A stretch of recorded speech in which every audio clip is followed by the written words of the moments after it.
Si vous êtes créateur de contenu, coach, consultant et que vous pensez que vous pouvez utiliser les mêmes stratégies que vous utilisiez en 2022 ou 2023 en 2024, alors laissez-moi vous dire que vous vous trompez. L'industrie est actuellement en train de changer et de plus en plus d'entrepreneurs se rendent compte de l'importance de la création de contenu organique sur les réseaux sociaux. Des personnes comme Alex Hormozi qui ne pensaient pas du tout créer du contenu un jour se mettent à créer des centaines de contenus sur les réseaux sociaux en disant que c'est la nouvelle opportunité à prendre aujourd'hui. Doesn't matter your brand, doesn't matter about your content. But for me to be a billionaire, I didn't understand brand.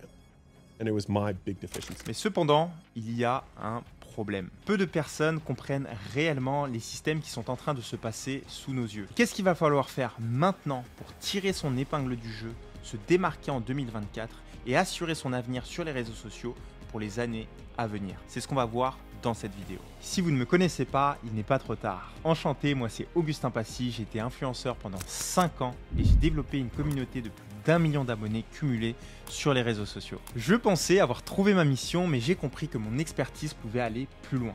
Depuis, j'ai accepté d'accompagner mes clients pour les aider à impacter et à développer des business stables sur les réseaux sociaux. Ma prédiction numéro 1, c'est la création de communautés. Les réseaux sociaux avancent à une vitesse fulgurante. On se rend compte maintenant de l'impact qu'on peut avoir grâce à eux et également des opportunités qu'on peut obtenir rien qu'en ayant une présence en ligne. Et bien évidemment, tout avantage vient avec des inconvénients. Lorsque le business en ligne commençait et que les premiers créateurs de contenu postaient leurs premières vidéos sur les réseaux sociaux, il était encore facile de se démarquer. Il n'y avait pas énormément d'informations, la publicité coûtait peu cher et finalement on avait une place à nous tout seuls sur les réseaux sociaux. Mais aujourd'hui, évidemment, les choses ont changé. La publicité coûte beaucoup plus cher et les gens sont tout simplement bombardés d'informations telles qu'ils finissent par s'en protéger. Mais il faut savoir une chose, l'attention n'a jamais été aussi reine qu'aujourd'hui. Si des sportifs comme Cristiano Ronaldo ou alors Conor McGregor réussissent à être valués à des centaines de millions d'euros, ce n'est pas grâce à la pratique de leur sport, mais bien grâce à l'attention qu'ils génèrent. Et cette attention devient de plus en plus accessible à tous grâce à des plateformes comme TikTok par exemple qui met les créateurs en avant. On n'a jamais vu autant de créateurs exploser en l'espace de 2 ans. Et tout ça, ce n'est pas prêt de s'arrêter. Mais il y a une chose à laquelle il faut faire attention. L'attention, c'est bien, mais pas au détriment de la communauté. Et c'est ça qui va se passer dans les années à venir. Les créateurs qui auront créé une vraie communauté en dehors même de leurs réseaux sociaux réussiront du coup à capitaliser sur l'audience qu'ils ont pour pouvoir gagner leur confiance, gagner leur admiration et tout simplement créer des liens plus forts avec elles. Ça peut être tout simplement la création d'un livre ou la création d'événements ou de choses annexes qui viennent compléter leur personal branding parce qu'aujourd'hui ce n'est pas difficile de gagner de l'attention mais ça devient de plus en plus important d'être crédible et d'ajouter des couches à son personal branding. Donc mettre son attention sur la création d'une communauté réelle plutôt que de la simple visibilité va être tout simplement quelque chose qu'on va voir de plus en plus et je pense qu'il va falloir être créatif pour se demander qu'est-ce que nous pouvons faire avec notre branding actuel pour surpasser notre communauté sur les réseaux sociaux. Ma prédiction numéro 2, et celle-ci va plaire à beaucoup de personnes, ça va être l'évolution de la niche. Concernant la création de contenu sur les réseaux sociaux, je pense que le terme de niche perd de plus en plus de valeur. Laissez-moi vous expliquer. Jusque pas plus tard que 2022, on pouvait voir beaucoup trouver une niche sur vos réseaux sociaux, c'est la seule manière de se démarquer, sinon vous n'obtiendrez tout simplement aucun client et on ne sait juste pas ce que vous faites. Je pense que ces temps-là sont tout simplement révolus. D'un côté, les créateurs se sont sentis confinés car c'est tout simplement ennuyant de toujours partager la même chose, on a comme un manque de liberté et de l'autre côté, les plateformes ne fonctionnent tout simplement plus comme ça. Et c'est là que TikTok a joué un coup très fort. TikTok a tout simplement redistribué les cartes quand il s'agit de contenu. Lorsqu'avant, on suivait un créateur parce qu'on aimait tout simplement ce qu'il faisait et que seuls les créateurs qui avaient une audience voyaient leur contenu fonctionner, aujourd'hui ce n'est plus l'audience qui va compter, mais c'est bien le contenu qui va primer. Regardez tout simplement votre feed TikTok ou bien votre feed Instagram. Vous allez vous retrouver avec des contenus que vous n'avez même pas décidé de regarder. Alors qu'avant, nous devions sélectionner les créateurs que nous suivions et que seuls les créateurs qui avaient une communauté voyaient leur contenu fonctionner. Aujourd'hui, lorsqu'on prend notre téléphone, on voit tout simplement n'importe quel contenu. On ne suit plus le contenu de nos créateurs préférés, mais tout simplement le contenu qu'on nous met sous nos yeux. Elles deviennent des machines à détecter nos comportements et mettre sous nos yeux des contenus qu'on veut inconsciemment juste parce qu'ils ont compris notre cerveau. Et c'est pour ça que nous devons aussi nous adapter et commencer à suivre les comportements de notre audience pour avoir plus de chances d'apparaître sur leur feed. Ne l'oubliez pas. Nous pouvons comprendre simplement qui vous êtes rien qu'en regardant votre For You sur TikTok. Donc vous l'avez compris, l'information est devenue une commodité et vous devez vous concentrer sur les valeurs, les croyances et les comportements de votre audience. Maintenant, je ne dis pas que la niche n'est absolument pas importante. Je pense que c'est toujours quelque chose d'intéressant, notamment lorsqu'on souhaite vendre ses produits et ses services à son audience. Pourquoi ? Parce que notre audience veut nous crédibiliser pour quelque chose. Et donc parler de notre expertise sur un sujet précis est toujours important.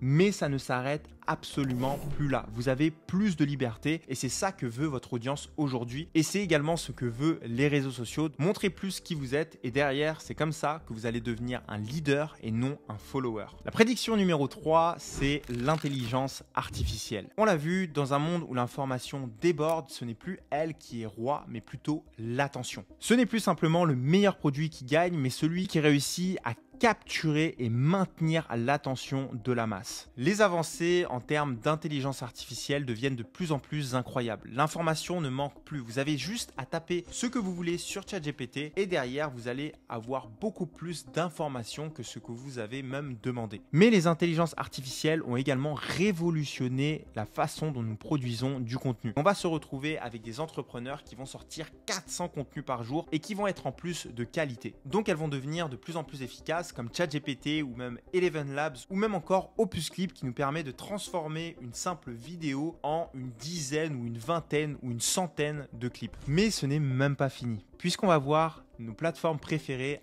intégrer l'intelligence artificielle dans leur logiciel. Donc ça devient primordial et encore plus aujourd'hui de prendre le train et de savoir comment optimiser l'intelligence artificielle selon votre branding. On doit de plus en plus être en mesure de savoir qu'est-ce que nous allons mettre et insérer dans l'intelligence artificielle pour qu'elle nous obtienne des résultats incroyables. Que ce soit design, que ce soit des idées, que ce soit des textes, des scripts, peu importe, le plus nous maîtriserons notre branding et les informations qu'on injecte dans les intelligences artificielles, le plus les résultats seront bons et derrière, nous gagnerons du temps, de la productivité, de l'énergie mentale et finalement de l'argent par rapport à nos concurrents. Vous devez commencer à savoir comment les utiliser parce que quoi qu'il arrive, elles sont là, elles vont perdurer. Et le but, c'est que vous ne soyez pas derrière, mais bien en train d'en profiter. Certaines personnes pourraient se demander s'il vaut mieux créer du contenu long, comme une vidéo YouTube, et d'autres personnes pourraient se demander si le contenu court est réellement intéressant. Mais laissez-moi vous dire quelque chose. Autant que nous allons sur TikTok, YouTube, Instagram, LinkedIn, ou bien que nous écoutons un podcast, nous y allons avec un état d'esprit différent. Et c'est exactement pareil lorsqu'il s'agit de contenu court ou long.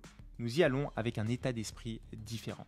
Et c'est ça qu'il faut saisir si vous voulez comprendre comment est-ce que vous pouvez capter votre audience et obtenir ce que vous cherchez chez elle. Donc premièrement, le contenu court. Le contenu court reste le roi de la visibilité. Ils continueront de faire passer des créateurs d'inconnus à extrêmement populaires en un rien de temps. Ils ont une puissance et une force de frappe que aucun autre format ne peut avoir. Ici, je parle de YouTube Shorts, Instagram Reels, les TikTok et tous les logiciels qui proposent des contenus de vidéos courtes. Si vous négligez ce format aujourd'hui, vous passez sûrement à côté d'une grosse opportunité. Et attention, je ne veux pas jouer le mindset de scarcity parce que le contenu long a ses avantages et on va le voir après. Mais il faut quand même en avoir conscience. Les plateformes ont compris comment retenir notre attention et ne sont pas prêtes de s'arrêter pour les années à venir car ce n'est que le commencement. Si vous commencez tout juste le contenu, il peut parfois être plus intéressant de se mettre sur des plateformes de contenu court tout simplement pour avoir des résultats plus rapidement et d'apprendre à créer du contenu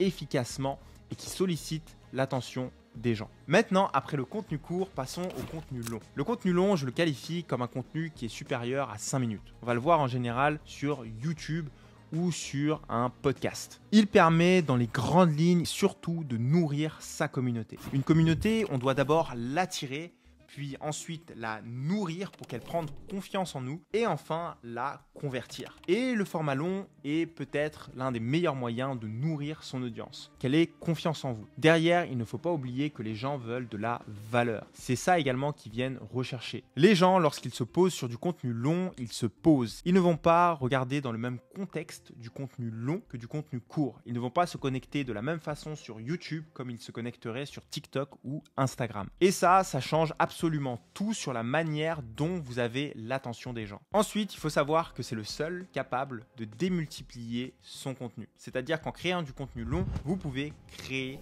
de multiples contenus courts. Ce qu'il est impossible de faire, évidemment, avec du contenu court. Vous ne pouvez pas prendre un contenu court et créer plein de contenus longs. Et tout ça va même s'accélérer grâce aux intelligences artificielles qui permettent, comme Opus Clip, de diviser un contenu long en une dizaine de contenus courts qui permet de poster non plus une fois, mais plusieurs fois des parties du même contenu et du coup d'augmenter les chances d'être vu par plus de personnes en postant sur différents réseaux sociaux et en augmentant sa visibilité. Donc dans les contenus longs, on va avoir les podcasts qui sont aujourd'hui en plein boom et qui permettent de connecter profondément avec votre audience puisque votre audience va l'écouter lorsqu'elle est en voiture ou qu'elle est en train de faire du sport et elle va avoir toute son attention sur vous. Donc c'est un excellent moyen de créer de la proximité et on va avoir les vidéos YouTube où les gens vont vous voir visuellement et vont donc pouvoir comprendre comment est-ce que vous parlez, comment est-ce que vous fonctionnez, comment est-ce qu'ils vont résonner également avec vous. C'est deux formats qui sont différents. Mais n'oubliez pas, la vidéo est king parce que dans les podcasts, ils ajoutent même la partie vidéo. Vous pouvez voir sur Spotify des podcasts qui sont tout simplement tournés. Vous pouvez regarder le podcast et la vidéo en même temps.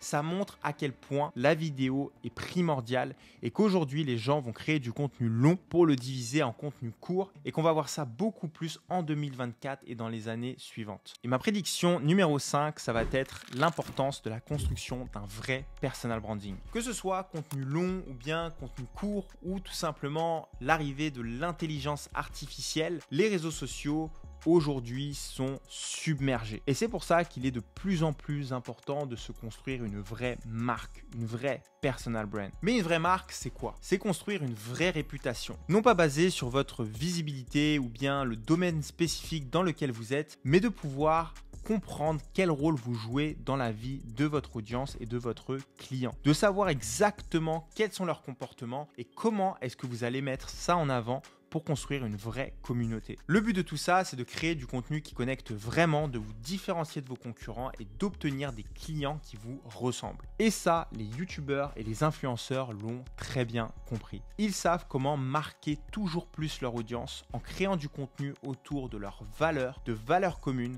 pour créer des communautés solides parce qu'ils savent exactement quelles sont les croyances et les comportements de leur audience. Ils savent ce qu'ils aiment, leurs insécurités et à quoi ils aspirent. Et ça a une raison très simple. Aujourd'hui, les gens ne veulent pas être traités comme des numéros ou bien tout simplement des chiffres de plus dans le business des personnes qu'ils suivent. Ils veulent une vraie connexion, ils veulent être vus, ils veulent être entendus et ils ne veulent pas toujours des annonces en face de leur tête absolument tous les jours. Et c'est en incarnant ce rôle et ce personnage dans leur vie que vous allez développer votre audience, acquérir de nouveaux clients qui vous ressemblent plus facilement, créer une communauté et perdurer dans le temps en étant différent de vos concurrents. Et c'est comme ça que votre audience grandira avec vous et que vous resterez le premier choix pendant des années. Construire un personal branding, c'est savoir qui vous êtes, pourquoi est-ce que les gens vous aiment et quel est le personnage que vous jouez dans la vie des gens. Comprenez ces 5 prédictions sur les réseaux sociaux et vous serez inarrêtable en 2024 et dans les